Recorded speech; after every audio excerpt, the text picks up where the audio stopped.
Good morning, guys. This is Dr. Rob, the Addiction Doctor, along with Jennifer Lovely. This is the Recovery Channel podcast. Welcome live on Facebook and YouTube. It's 1:11:21 today, and it's snowing in San Antonio. Good morning. That is amazing. It's snowing. Hey, listen, you could actually hear kids. We've only two neighbors that have got kids. They were screaming yesterday. Apparently, it's not snowing in San Antonio since Fred Flintstone was changing a tire on his car. Wow, that's a long time. That's a long time, I'm telling you. Goodness me. So what have you been up to all week? Let's see, I hiked. I've been doing hot yoga almost at least 3 times a week, and that's been pretty badass. Getting all the yuckies out of my system. Yeah. And just enjoying some beautiful weather. Hiking, and life is good, man. I'm enjoying this. That realization that I don't actually have to spend so much time where the clouds are super low and it rains all the time. It like completely changes your mental health. Completely. Yeah. And light deprivation is something I suffer from. But so when I'm living in Manchester, here's a fine example of that. So I'm living in Manchester. We have offices over there. And when everybody gets in the elevator or the lift, if you're from England, in the morning going to work, 8 o'clock, it's mostly overcast and raining. Everyone's don't speak to each other. Like they're all looking in different directions. You can hear a pin drop on, just like English are. And but when it's sunny, everyone gets in the elevator and like, oh man, good morning, and everyone's in a great mood. So yes, there I realized that it's the sun I need. Sun I need for sure.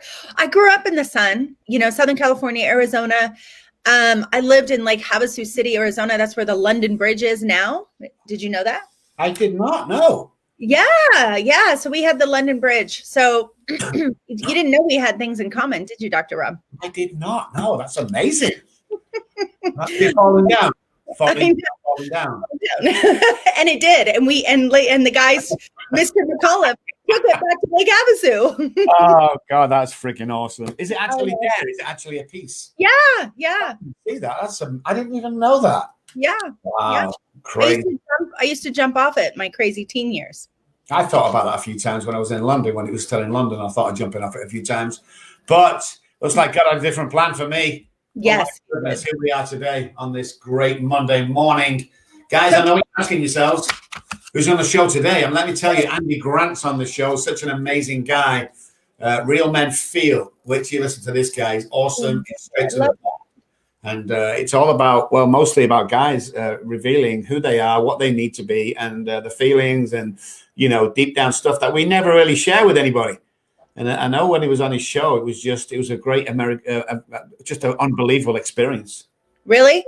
I love talking about that. I cannot wait to talk to him about that. I have a lot to say about real men that feel, because the woman on the other end that struggles with being loved and allowing a man to fully love me and allowing them to feel and step into their feelings I think is a really deep conversation. So I'm excited to talk to him about that. That's what I like about Recover Me coaching is the fact that most men, and I'm speaking only about the people I know, guys, I'm not judging men, don't show the feelings. They keep it to themselves. And in fact, it's a little bit of a question for you, Jen. How can you truly love somebody if you're stuck in that mentality? Yeah, right. You can't. And sex, that's all it is. Together. I know I had that deep feeling, and when I met you, you told me to express myself more, and I did, and more people opened up to me. It was phenomenal. It was right there and then when I'm thinking to myself, holy shit, I need to work with this girl, because that's the stuff you're good at, getting into the women and the men to go, hey, what about this? It's unbelievable. I know, it's good stuff. And it, I think it frees us from a cage. Oh, cool. Yeah, it definitely frees us. And I mean, I'm a big guy. I'm an aggressive guy. I don't take any shit off anybody. And to be in that place, it's like having a new pair of sneakers at school. It's like, yeah, I'm wearing them. Yeah, I'm like this. What about it? Do you want to join me? Oh, well, if Dr. Rob's doing it, well, I might as well do it. And we've got this group that you've been to, on the 12-step group. And they come out and go, hey, do you know what, Rob, I was crying the other day for no reason. I'm like, cool. Let's talk about that. So we created this environment where guys can just show, and women, and just talk about how they feel. Because if we don't get this out, we stuff it down. And just like a zip file, someone's going to click on it one day, and we're not going to be able to handle everything at once. Yes, I agree. Good stuff. Andy Grant is on the show, guys. Andy Grant, stick around. We're back just after this.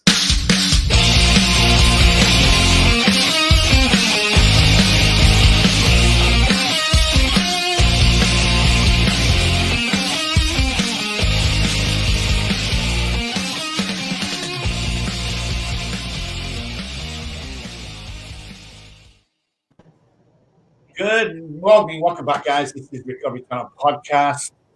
My name is Dr. O'Kelly, the Addiction Doctor. Along with Jennifer, this is the Recovery Channel Podcast, and Andy Grant. Good morning, Andy. How are you doing? Very good, very good. Very excited to be here. It's a great start to the week. Yes, it is. Monday morning on Recovery Channel Podcast. The best thing that can happen to a human being apart from toast. So, Andy, let's go. Let's go into this. I love talking about this deeper stuff. So, during my coaching program, I was with about 4 men that were part of a men's group, John Wineland. I'm sure you've heard the name. And the thing about it, I spent a year with them and allowed them to love me in a way that I had never truly been loved from men, and even just the platonic way. I could cry still thinking about it. They changed my life, and they changed how I related to not only myself, but to men. Because I will tell you, there was a period of time that I thought men were another species.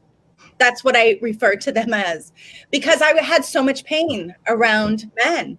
And here I did, as I raised 2 boys, So talk to me about what it is to not be able to feel as a man in our society, and then talk to me about what it is to feel.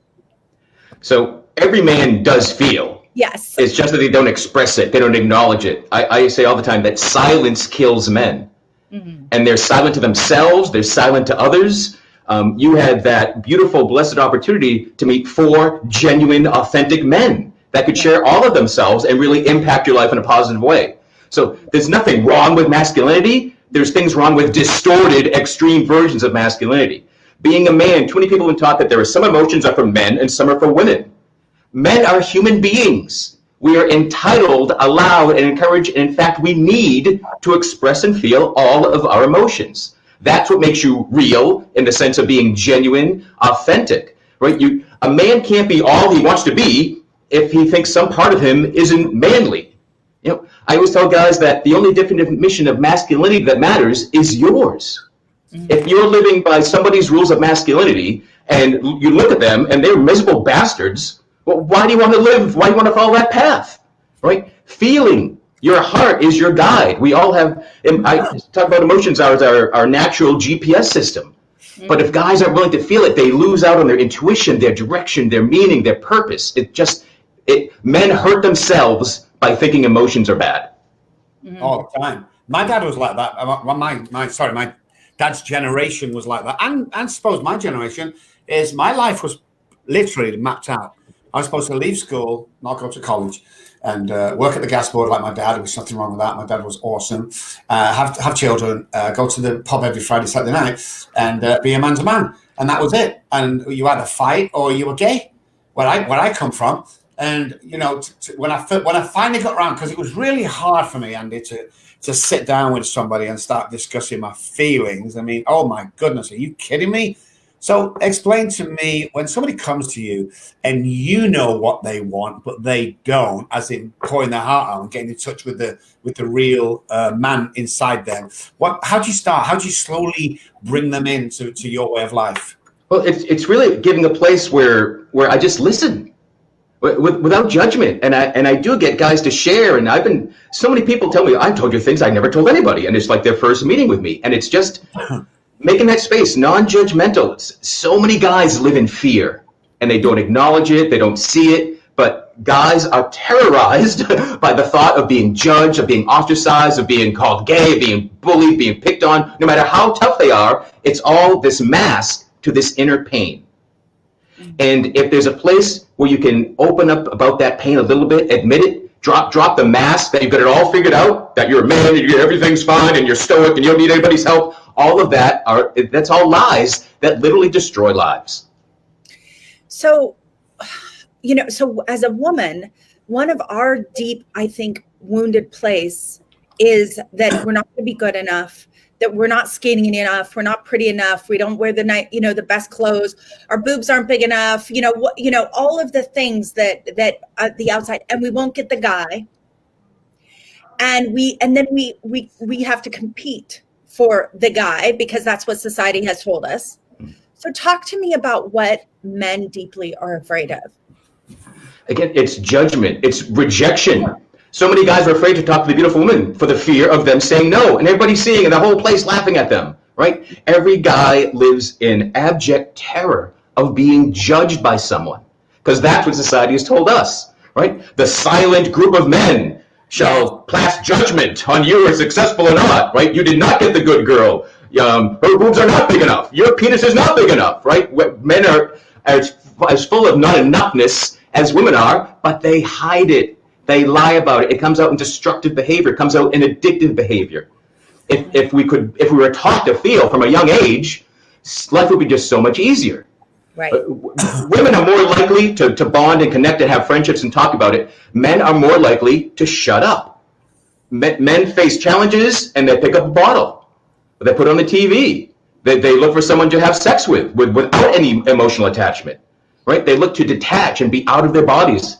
And the healing comes from being more in your body, feeling what's going on. That the only way to get through any feeling is to feel it. You can't think your way through emotions. You can think about them, you can ruminate, and it just makes things even worse.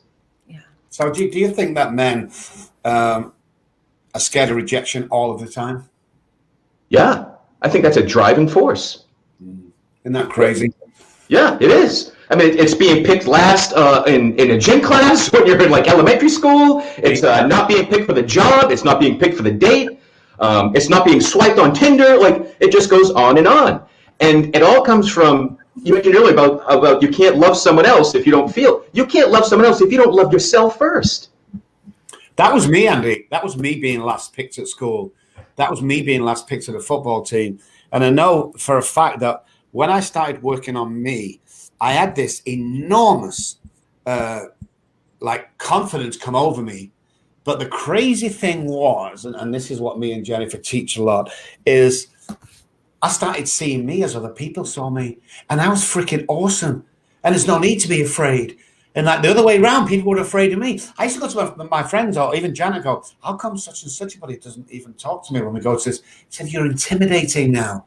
You know your own power. And it's not cockiness, Andy. It's confidence. There's a fine line there. But it is confidence over the years that when I used to walk into a room and go, I wonder if they'll like me. Now I walk into a room and go, do I like them? That's how much confidence I have. But it's only through working on me. You can't, I don't think you can do this by reading a book. No, and if you think a book did it, that's the fake confidence. That's the false bravado. But it's natural when it's you. When you can own all aspects of yourself, you are a powerful being. Yeah. So talk to me about what that was like for you, Andy, in school, like, or as a young person, as a young Andy.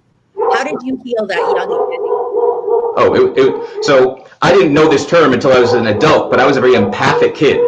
I would be overcome with emotions. I could be overcome with tears. I remember being on the third grade school bus, and the bus went to a different parking lot to enter a different door of the school, and I started bawling. And my head, I'm not upset. Why am I crying? And later I realized I was picking up all the fear, all the anxiety of other people, and it came out through me.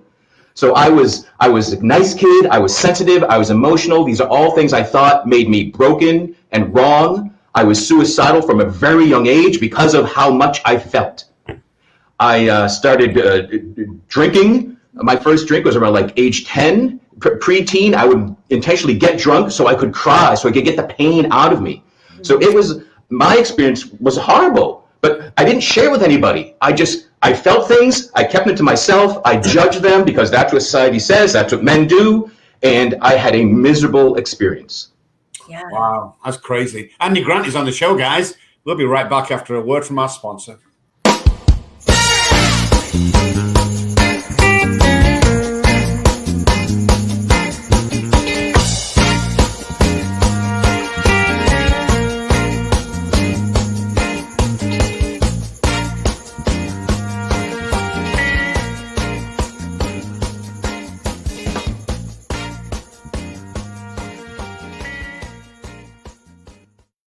Welcome back to the show, guys. That was Life Over Addiction. If you're listening on podcast and not watching live, there's Lance Wright is a transformational life coach. Let me help you navigate your life's path back to one of purpose and meaning.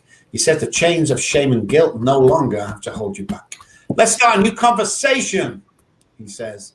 Lifeoveraddiction.com, or you can email info@lifeoveraddiction.com. Why not give Lance a call? 310-890-2337. That's Lance Wright, such a great guy. Okay, so Andy Grant is on the show. Let's talk about when you get somebody in a room and you find that break. You know, everyone knows what we're talking about on the screen. You get that, you bang, you see something come on, and all of a sudden you've got the client, you've got the patient, and going, wow, I've got him. Tell us what that feeling is like. Oh, it feels like the purpose of life. That's what lights me up. And this is something I didn't realize growing up either. Like how good and alive I can feel, and anyone can feel, by being of service. Like I'm sure you realize this in your path. Like all the pain I went through was so I could help people going through that similar pain easier, better navigate the pains, the struggles, the depressive thoughts, the suicidal thoughts. So anytime I can help another human being realize that they are entitled to joy and have the ability to live a joyous life, like I used to think life sucks, then you die. Now I realize life is magnificent and it's meant to be joyous. It really is. Yeah, it is meant to be joyous. I as a woman, I know that feeling as well. Walking around trying to find your purpose is painful. And the thing is that our purpose is really for us to find the joy in our life. Really, it has nothing to do with other people's life. It's when we find the joy, we can support and be in service of other people. So talk to me a little bit more about so you grew up. Now, was it you that tried to commit suicide? Is that correct? Yeah, I've made multiple attempts to end my life. Yeah. And so now you have a book and it's called Life After I'm not seeing it on the screen, so I apologize. It's called Still Here, How to Succeed in Life After Failing at Suicide. Okay, so can you talk to me about that? Because I love the title of that book. Yeah. So the book is everything I wish I knew when I was 17 and 18 years old. So it opens up, I confess the pains, the struggles I was having, but more than that, it's a prescriptive book. It's full of techniques. It's full of things I ridiculed and made fun of for years, and then I finally tried, and they actually worked for me. Mm-hmm. Things like affirmations, things like mirror work, meditation, gratitude journaling. I mean, therapists told me to journal for probably 6 years before I started, because I thought, like, oh, that's what little girls do. I don't have a My Little Pony princess glittery diary. That just sounds ridiculous. I'm not going to do it. And when I'm depressed and suicidal, somebody's like, oh, you got to be grateful. I'm like, I'm not grateful for anything. How can I start with that? But, I finally did, and it all brought benefit. It all brought joy. Mm-hmm. And where I really ended up, and the kind of work I do with people, I discovered energy work and the power of meditation and getting still and realizing that my emotional and mental experience is influenced by other people. That energy is contagious. Misery is contagious and joy is contagious. So when I realized, I'm really feeling down today, like, is this even mine? Like, did I pick this up from somebody else? Am I feeling somebody else's concerns or worries or depression? And realizing the separation and how to clear that out of my own space. Yeah. Right. Yeah. See, the book is all about skills that everyone has but doesn't realize. So it's reminders. It's encouragement to try things. I saw countless therapists. I was hospitalized in 5 different mental hospitals, different pills, different diagnosis every time. Nothing brought me relief. So it just kept making me feel more broken, more hopeless, more helpless. But The thing is, you got to keep looking. Like, there is something that helps all of us. I totally believe that. And this book is everything that helped me in the hopes that it will help you. Yeah. Dr. Rob, really quick, I just want to ask, what is the suffering? Like, there is resistance. Like, there's something, really powerful about suffering. If we can, and resistance, if we can allow whatever is wants to bubble up, wants to come out. So what was your resistance to the journaling and all of that really wanted to bubble up and be expressed? That I wasn't worth it. I did not believe I was worth saving. Again, I thought I was so broken and flawed, I didn't want help. Help was offered to me time and time again. I would lie. I was good in school. I could tell a guidance counselor what they wanted to hear. They would see cut marks on my wrist. No, it was a suicide attempt. And I would tell them, oh, I just making a sandwich slipped. Oh, well, he's good in school. Then he must not be lying about this. people don't want to believe that you're in pain. So they'll buy your lies for a long time, right? It was only after, again, it took me multiple failed suicide attempts before I finally realized maybe there's a better way to live my life. I realize I'm not good at living. I'm not good at dying either. There's got to be something else. So that's what made I finally opened up my possibilities and took new actions. And I don't recommend that path to anyone. Nobody should have to try to end their life to realize they're meant to be alive. But that's what it took for me, multiple times, unfortunately. But we're all meant to be alive. Yeah, definitely. And the other thing I think we get stuck in with just other people out there, the population that I'm surrounded with. My biggest saying is, show me your friends, I'll show you your future. Is people out there like, well, this is the way life is. Life sucks, and you get your glimpses of happiness. I'm like, who's making these rules up? Yeah. I don't like these rules. I'm on a 10 every day. Oh, that's impossible. Really? You want to come over and try it yourself? You're only saying it's impossible because you don't know who you are. You're walking through life and you listen to other people. When I started doing what I want to do, I always say, I don't answer to nobody. I don't give a shit. I do what I do because I know I do it well. When you start doing that and know your self-worth, life takes on a new meaning. And of course you can be a 10 every day. Of course you can. I don't have bad days, and I'm going to tell you I don't. I have bad days than others, but I don't have, how can I have a bad day? Yeah. I was saved so many times with suicide and homelessness and stabbings and shoots and all that. How can I have a bad day? But until you get in that frame of mind, you're going to be stuck under that cloud, because that's what people say. They say it in 12-step meetings I go to. Oh, Rob, you're on a pink cloud. Don't worry, you're going to come off it. Listen, guys, I've been on a pink cloud for 33 years. What's your excuse? Yeah. You can be up there and you can keep. My job today is to bear witness to the still suffering people out there. And you shouldn't even have to know how long I've been sober or clean or anything like that. You should be able to tell by the way I speak, by the way my eyes are, and by the way my actions are. And that's the bottom line. I just think more men and women should learn to live like this, Andy. Yeah, and they can. I mean, that's the beauty. You're not talking about something that's unattainable, right? I since COVID started, I've been facilitating men's groups online. And it's been so neat to see guys come together who don't know each other from all around the world and start to open up and share.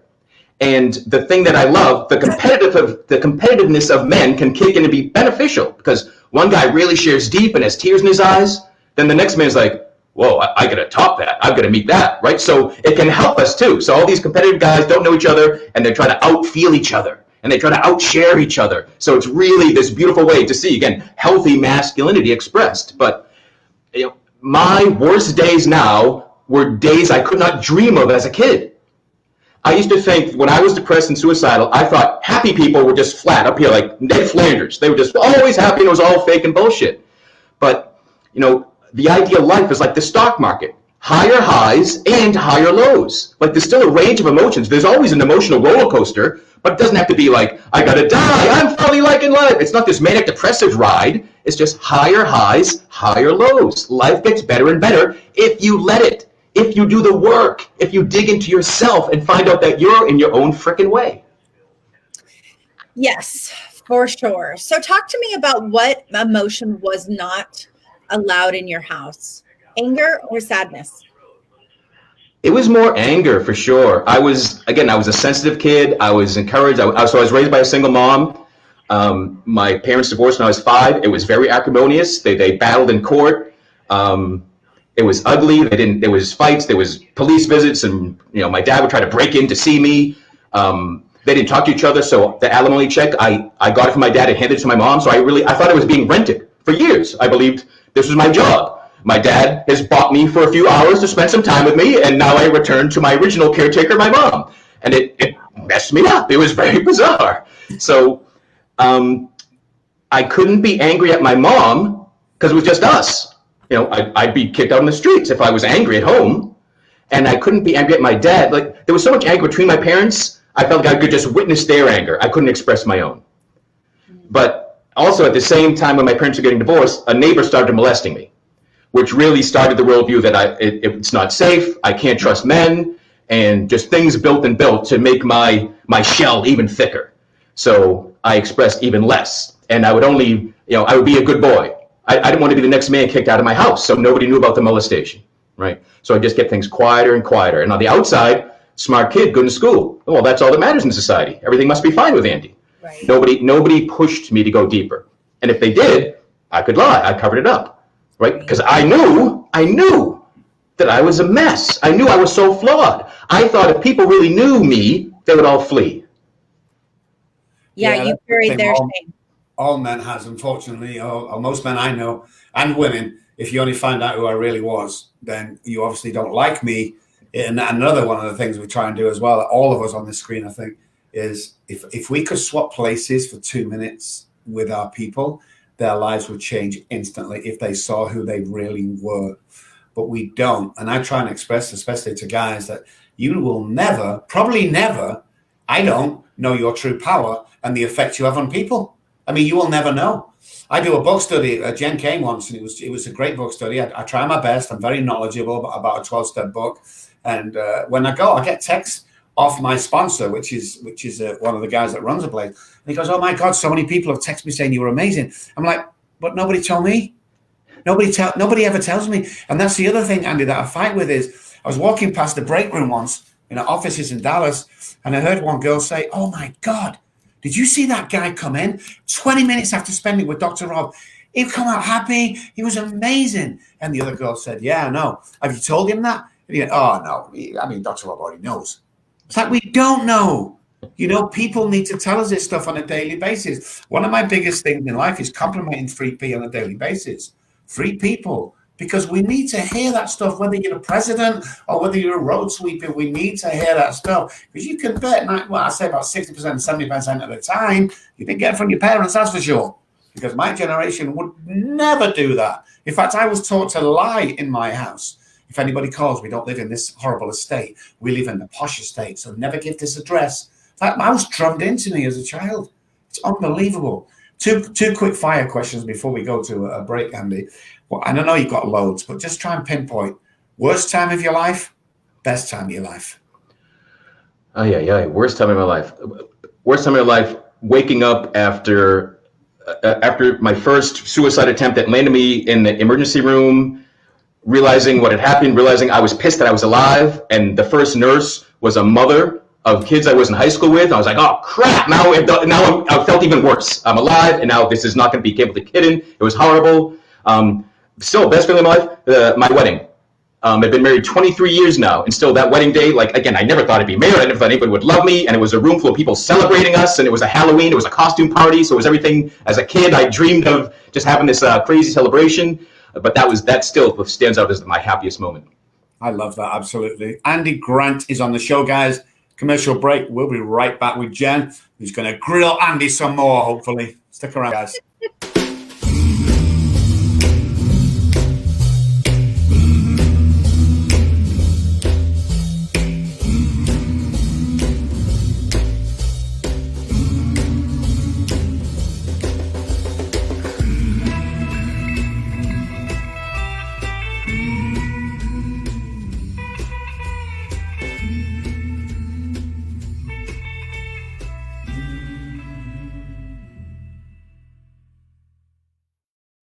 Hey guys, welcome back. That was Living and Recovery Interventions. Recovery begins today. Recovery begins together. Give the gift of recovery, says Travis. Travis is a great friend of ours, an absolutely amazing guy. He's an absolutely amazing interventionist. If your loved one is in trouble, call Travis on 801-573-4188. Or why not visit the website, livingrecoveryinterventions.com. Remember, guys, recovery begins today. Recovery begins together. 801-573-4188. All yours, Jen. Awesome. So talk to me about what men really want, because I think women get, and I know for me as well, there was, a period of time where it was like, all they want is sex. Now, fast forward to me being responsible with my own self and my own emotions and my own body and my own desires. I can now put that aside and go, I don't think men just want sex. But I think a lot of women get confused and they project whatever their beliefs are about men onto men. So what is it deeply that men really want, and how do they want to be seen? I find over and over that what men really want is to be loved. and they're often raised with no clear clue of what that actually means. So sex must be it. Sex and love are very confused. Power is conceived by it, like being successful by the job, the house, the trophy wife, all these things are quests to feel loved. Men want to feel nurtured and supported so that they can be strong, be the provider, do these things, but without that comfort, without that support of a strong woman, the world's scarier, right? They take less risks. Everything feels like the edge of the cliff. Mm-hmm. And without someone loving and supporting them, all these false identities of a man thinking he's his job, thinking he's the paycheck, and especially during a pandemic, when all those things are at risk or gone, if a man doesn't have that love backing him up, plummets into despair, depression, shame, grief, all the worst aspects of being alive are felt. And because he's a man, he's probably told not to share that. So it's even worse because he keeps it secret. Yeah. That's crazy, totally. That's absolutely crazy, but it's so true. Do you think the old saying behind every man, and obviously these days women, that there should be a strong partner? Do you honestly believe that? Because I know I do. So how much does that play into a success of a person? Yeah, I mean, part of success is successful relationships, right? We all have masculine and feminine energy. It's not that a man is 100% masculine and no femininity, and you wouldn't want, at least I should say this, I'll own this, I wouldn't want a woman that was just 100% feminine energy either. Again, we're all human beings. Masculinity and femininity are not these exclusive things just to each gender, right? We're all energetic beings. We're all spiritual beings having this physical experience. So yeah, you want someone that can support you, and a mate that has skills that balance yours. And if my wife and I have been together because we've both been on this spiritual path and growth of awakening that neither of us was into at all when we met. So it's amazing that we are both changing and growing and trying new things together and separately, but on the same path. It's been amazing. If you had told me 10 years ago that I'd be doing the things that I do today on a daily basis, I would have laughed in your face. Everything I do is something I made fun of. Everything I do is something I thought was ridiculous. It takes courage and bravery to try something new. Sometimes the bravest thing a man can do is ask for help. And ideally, that help can start with a wonderful partner, with a relationship. My wife has lived through me being depressed, being suicidal. My wife has lived with me leaving the house saying, I've got to go try to die. I don't know what's going to happen. Bye, honey.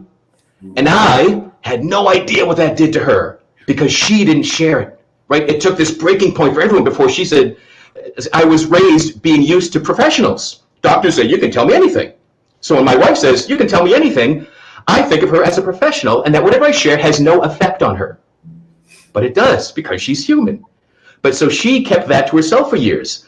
We once spoke together at a NAMI event. And I talked about being suicidal, and then she spoke about living with someone who was suicidal. She told things to that audience that she had never said to me. And I was stunned. And I got up, I was in tears because I was hearing things, how pained she was by my actions that she never dared show.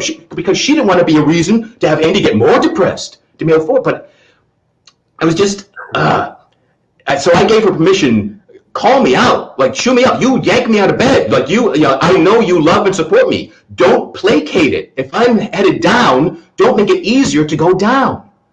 Right? So ideally, every relationship is that powerful. You can admit, you can challenge each other, you can call things up, you can support when someone needs support. You can take getting yelled at and being called names, but because you know it's being done to get someone through this really tough time, be it depression, suicidal thoughts, addiction. But we all need support.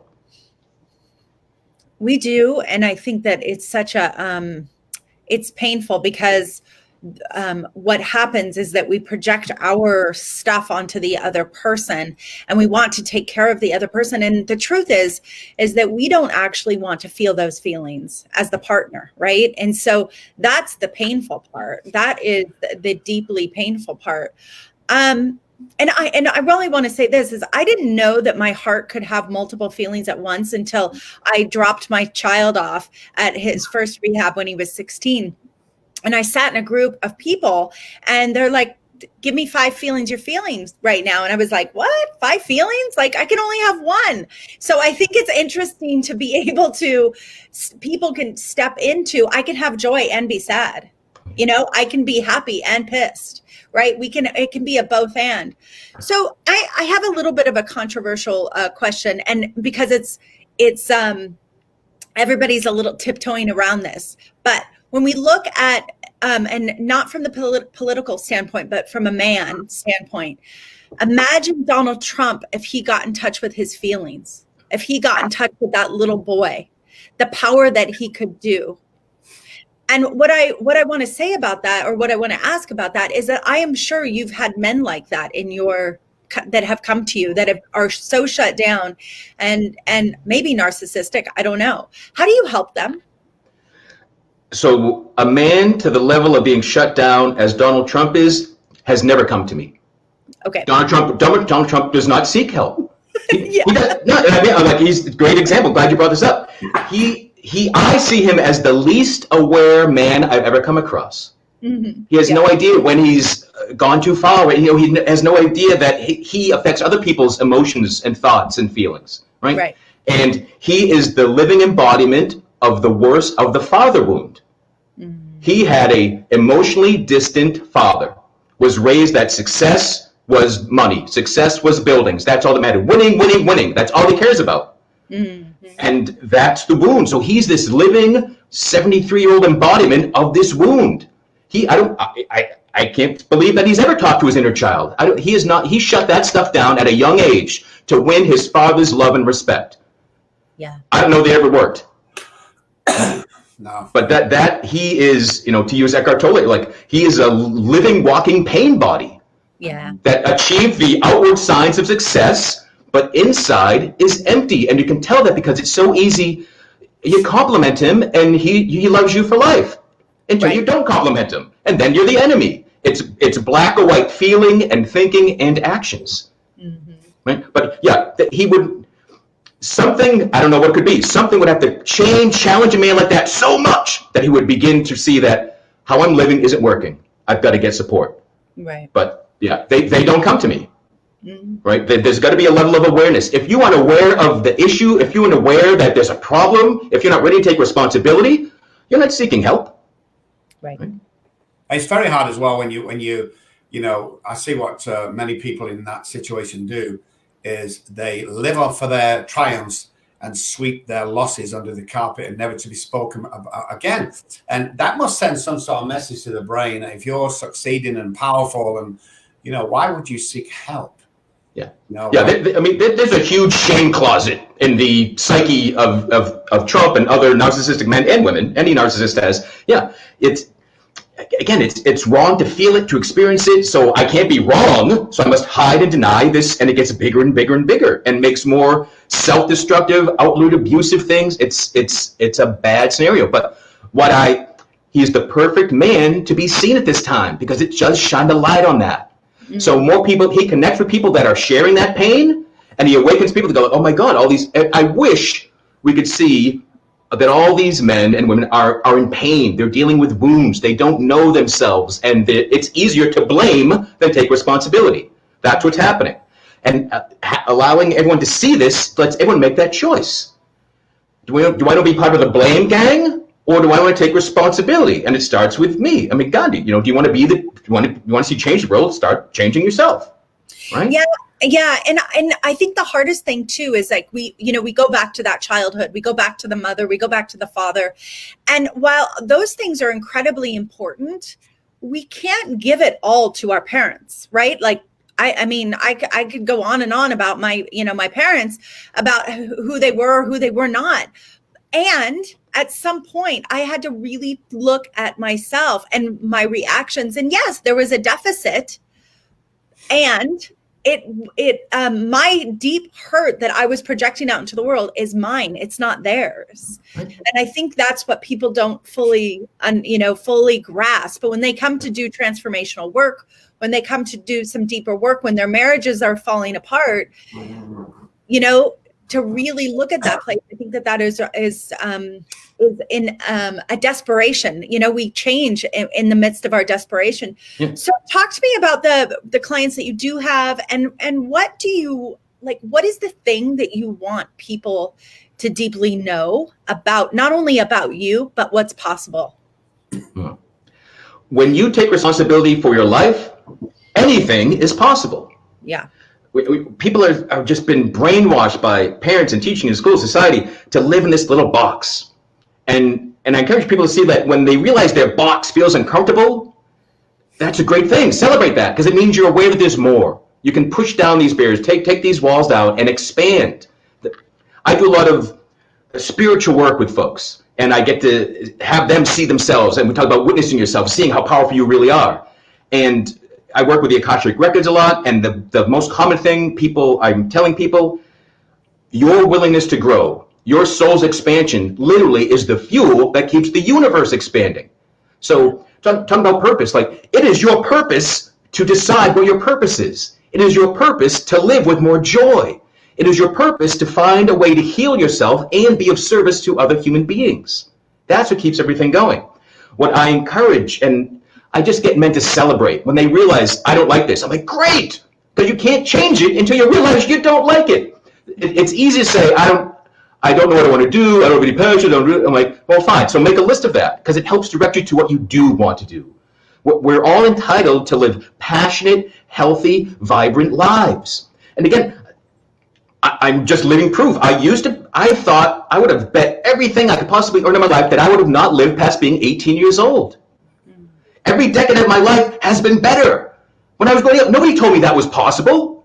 I've heard, oh, it's all downhill up to 30, 35, 40, 45. Like, every freaking age has this number that someone has told me, it all goes downhill then. It hasn't. I'm in my 50s. Everything is freaking awesome. That's what I like to remind people. And I used to be afraid of taking responsibility because I thought responsibility meant blame. It's my life is my fault. My mistakes are my fault. All my years of depression, all my energy spending trying to die is my fault if I'm responsible for it. Once I take responsibility, I can change it. And I can own that. Wow, it was my fault. Yep, I did choose to spend too long in the misery because I thought the misery was right. I didn't think I had depression. I thought I was depression. I didn't think I had suicidal thoughts. I thought each time a suicidal thought came back to me, it was because the universe saying you're supposed to die. You're having this thought because it's true and you must act on it. Any thought can be changed. We are more adaptable and resilient than we realize. We just have to open up to that, step into our potential. It's there. We are limitless beings. We are eternal beings. We don't have to settle for anything. We don't have to suffer, but we have to take action. Action aligned with your authenticity. That's the yellow brick road. Yeah. The other thing as well, Andy, I found was my personal experiences. My dad was one of those dads who you couldn't really talk to about anything. He came home from work, he'd say yes or no, can I borrow the car? Yes, and that was it. You couldn't give him a Christmas present or birthday present direct to him. He'd be too embarrassed. You'd have to give it to my mom, who would give it to him after I went to bed. So you know what sort of guy that is. So after many years, after my mom passed, I went back to England, because I didn't go back for many years. And I made my amends to my dad because I'd got well properly, psychologically, physically, spiritually. And this is a man that never spoke about anything. And I sat him down and I says, Dad, I'm going to try not to get upset about this. I really want to say I'm sorry. I want to make amends for the shit that I put you through, for the money you spent on me. And his reply was, oh, it's okay, son. And I said, Dad, no, it's not okay. And I want to explain where I was. And Andy, we had a deep and meaningful conversation for the first time in our lives. And that's because I'd done the work and I approached him and sat down and he could see the peace in me. And he opened up for the first time after 70 years to me. And it was just a miraculous time in my life. There's no other way of putting it. And the moral of that story for me is when I was willing to accept somebody opening up to me because I was ready, amazing things can happen. Yeah. Absolutely amazing things. So what other gifts are you telling these men can happen to them? Because that's just one of them. Yeah. And I said earlier, energy is contagious. Your healing energy is contagious. Your openness, your willingness to see all of yourself can transfer to all of your relationships. One human being changing themselves, willing to change themselves, impacts everybody around them. We are transmitters and receivers of energy. And people think, oh, that sounds crazy. Your five senses. Look, your eyes are just perceiving energy and transmitting it into image. Your ears are hearing energy, waves, sounds, converting into energy that you can see and sound out and put together, and your brain puts it all together. We are so more perceptive than we've been taught. We're so more connected than we've been taught. There are gifts of connection, empowerment. There's so many cliches, and they're rooted in truth. But by calling them just platitudes and cliches, we can just poo-poo them. Like, it is so powerful to sit in a circle of men in silence, just to be present, without like, how's the weather? What was that game last night? Dropping the bullshit, just being there. I'm sure when you opened up your dad, you didn't have to fill every second with words. You could just be there and really feel each other, right? So that's what an open-hearted man can do. That's the power. I keep finding time and time again that when I am vulnerable and authentic, it is always rewarded. It is always met. It encourages others to feel that same way. When we drop the mask and the bullshit that we've got it all figured out, we can all share that. We realize we have this collective pain. And when we share it, it doesn't feel as strong. A common thing for men, nobody knows how this feels. Nobody else is going through this. It's just me. I can't. And we have been gifted a global pandemic so that everybody's going through the same shit at the same time. You can't tell that story anymore. We're all going through it. So there's a gift in everything. And that's another cliche that I thought was bullshit until I experienced it and looked at it in my own life. There was always a lesson. There's always a gift. Doesn't mean things don't feel bad. But eventually you'll see something out of that. So you connecting with your dad, your growth gives your whole lineage, your ancestors and your offspring more permission because we're connected. Your expansiveness, your willingness to do that helps them do that as well. Unlimited potential, unlimited healing. I love that. And it is my heart to be the woman for my children, because it's so important for them to see a woman do her work and be healthy out there in the world and have an effect on the world. It is so important for men to see that, especially when they are raised with that, I hate to overuse this word, but the toxic masculinity, right? And so when my kids' their heroin addiction was my gift to be the mother, to change their life, to change how they perceive women. And I think that I don't know if enough women understand the impact that we have on men. It's not just their dads, it's us too. Oh, sure. Yes. So we can leave with that. A man not willing to feel leaves the burden to the woman to carry all the pain. Yes. And it's got to be a partnership or else you destroy that person. I can't love you so much that it makes up for me not loving me. And you can't carry so much pain that I don't feel the pain. Yeah. Right? It's again, we're connected. As human beings, we're entitled, and in fact, we need to experience every single emotion. There aren't some that you carry, there aren't some that men carry. There's some that are easier, there's some that are acceptable, there's some that are easier to talk about and share, but we're entitled and indeed need to express all of them. On the other side of every shitty feeling I've ever felt has been peace, has been light. What makes that shitty feeling last is resisting it, not willing to feel it, right? Emotions, energy and motion, they want to pass through you. They have information. Your emotions are telling you what's going on right now. If you don't feel your emotions, it builds up for years and years and years. You have this shame closet in your head. And it bursts open at inopportune times. So your emotions no longer are how you're feeling this moment. It's like, remember how angry you were 20 years ago? Here it is right now. And it doesn't make any sense. Again, you can't think through emotions. I knew that I really healed myself when I was willing to feel whatever emotion showed up in the moment that it did. Truly being present, living in the now. That means feeling your feelings now. Not deciding they're wrong, not deciding some other time, some other place. That lets you, be the finely tuned machine and processing energy that we are. Being here now means feeling what shows up. And not just feeling it and deciding what it is, but feeling it, crying, laughing. I meet so many guys that were taught joy wasn't supposed to be for them. Guys are allowed to be angry, Their expressions are things are okay, it's as good as it gets, right? And there's more. There's such a huge range of experiences, of emotions, and men and women are entitled to all of them. And if you are shut down, you will attract other people that are shut down. Two wounded people ain't gonna last. Or they might choose to last. It's perpetual wounding, and that's why the pain and the struggle of relationships. But relationships are meant to support you. But you've got to support you first. Like nobody else can outlove you. Nobody else can outpain you. You got to do the work.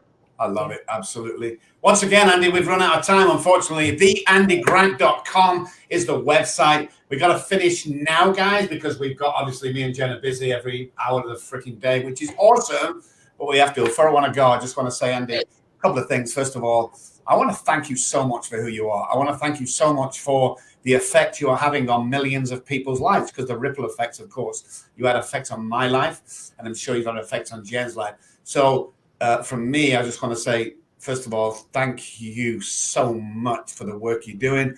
And we love you, man. And we can't wait to have you back on the show. Thank you. Yeah. Andy, thank you for being that man in the world that's willing to step into his feelings, that's willing to open up his shame closet and not carry that for not only for other men, but also for your wife and other women in the world, for men coming up, growing up, that they can step and be truly who they are in the world. You are so much heart and so much strength, and you radiate love into the world. And so I really appreciate your time. And it's been a pleasure getting to know you and shedding tears with you. Thank you so much. Thank you. Thank you. It's truly an honor to spend this time with you guys. Yeah. And guys, don't forget the book's still here, How to Succeed in Life After Failing at Suicide. Great book. It's a great read. I've just ordered it on Amazon, guys. Go straight to Amazon and order it. It's unbelievable. Guys, thank you so much. There's been a great a load of people out there listening to this. We very rarely go on this long, but it was such a great interview, such a great time. Guys, take care of yourself. Remember, empowered people, and we'll see you next week, guys.